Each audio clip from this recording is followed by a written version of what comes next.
Итак, друзья, что мы имеем? Начал демонтировать керамогранит, а из трещин начала выступать вода.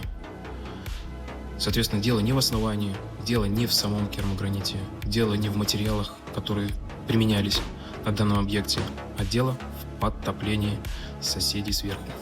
В данном месте у соседей находится душевой поддон. И, как вы видите, вот даже сейчас собралась капелька. Не желаю вам попадать в такие ситуации и хороших ремонтов вам.